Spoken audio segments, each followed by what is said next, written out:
The conversation today covers several hot topics in the football world, focusing on issues that have frustrated me recently. First off, I need to talk about the situation surrounding the Pengmol, Professional Game Match Officials Limited, and David Coote, a referee who's been at the center of a controversy. As the Premier League season is about to kick off again in just 48 hours, we're still left in the dark about the details. David Coote has been suspended, but Howard Webb, the chief of the Pengmol, has not spoken publicly about the situation. To make matters worse, there has been very little information released about the investigations going on. This lack of transparency is incredibly frustrating. I came across a story earlier today that genuinely bothered me. There are no plans to drug test referees, despite the David Coote scandal.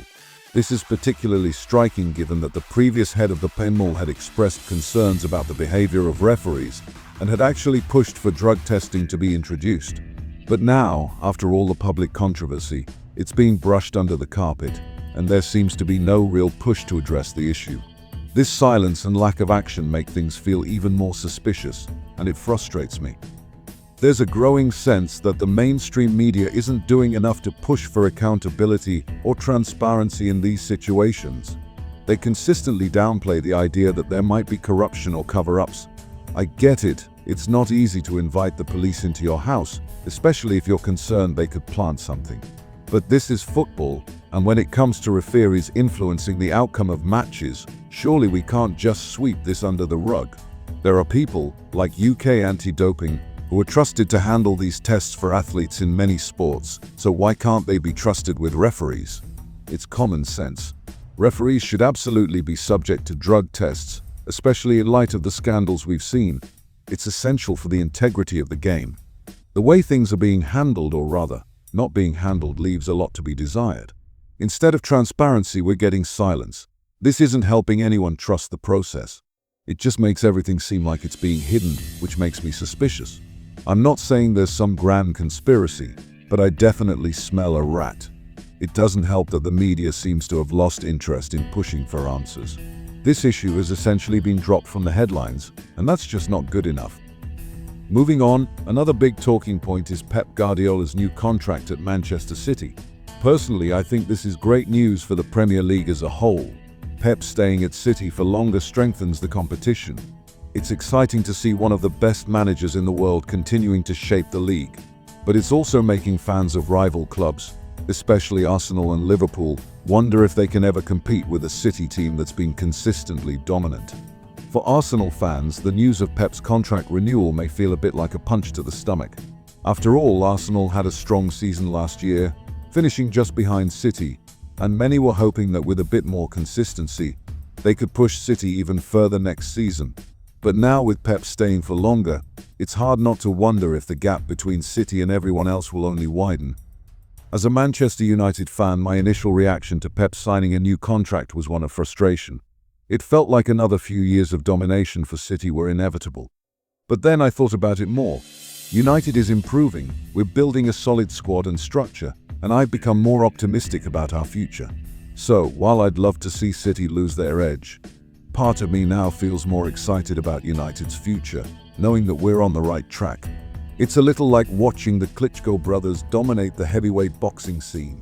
They were in an era where the competition wasn't as strong, and while they were undoubtedly good fighters, they didn't face the same level of challenge that previous champions like Mike Tyson and Evander Holyfield did.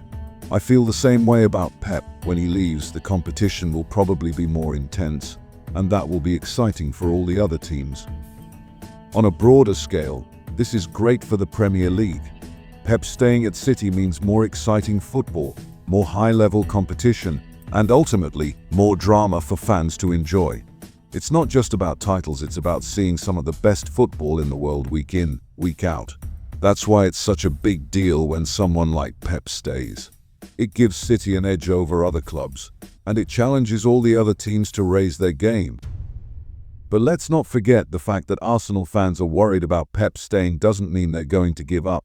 Arsenal has a good squad, a great manager in Mikel Arteta, and a clear direction. And let's not forget, Liverpool fans still have a lot of hope in Jurgen Klopp. He's beaten Pep in the past, and Klopp has proven that even against a team like City, his team can compete at the highest level. So while Pep staying is a massive boost for City, it's not a death sentence for the competition. Far from it. Now, I want to move on to something that's been bugging me for a while, the Arteta in vs Arteta Retitol debate among Arsenal fans. It's a debate that's been going on for years, and frankly I think it's time to move on. Arteta has done a great job so far. Yes, there have been setbacks, but he's brought the team forward in a way that a lot of fans didn't expect. However, I feel like some fans are still clinging to outdated arguments. Some Arteta-in fans still think that everything he's done is perfect, and that Arsenal are on the brink of greatness. Meanwhile, some Arteta-out fans are still saying he's never going to win a major trophy or take Arsenal back to the top. Both sides have been right and wrong in equal measure, and I think it's time to stop arguing about the past and start focusing on the present and future. The Arteta in-group predicted that Arsenal would never get into the top 4, let alone fight for the title. Well, they were wrong on that front. Arteta's team has done well in both areas. On the other hand, the Arteta out camp said that Arteta wouldn't win trophies or have the team play good football. That, too, has been proven wrong in some ways. Arsenal have played some great football under Arteta, and while they haven't won the big trophies yet, they're definitely getting closer. At the end of the day, I think it's time to end this debate. Arteta should be judged based on what he's doing now, and not on past predictions. If Arsenal win the Premier League this season, or even make a serious push for it, then Arteta's stock will go up. But if they don't, then it's fair to question if he can take the team to the next level. The argument has become redundant now. There's no need to keep bringing it up every time Arsenal drop points. Arsenal fans need to focus on what's happening in the present, rather than getting bogged down by. This brings me to another point that's been discussed lately, comparing the work of Arteta to other managers. People often mention how Arteta has spent more money than Ten Hag at Manchester United and has won fewer trophies. But you also have to take into account the situation each manager inherited. Arteta took over a team that was in disarray and needed a complete overhaul. Ten Hag, on the other hand, inherited a team that wasn't quite as far from its peak. So, comparing the two managers purely on spending and trophies doesn't tell the full story. When Pep leaves, the next manager who takes over will inherit a squad that's already one of the best in the world. That's not the same as a manager who has to rebuild a team from the ground up. The starting point matters, and it's something that's often overlooked in these debates. Guys, if you liked our video, then do not forget to subscribe to our channel and comment and like. God bless you. Have a nice day.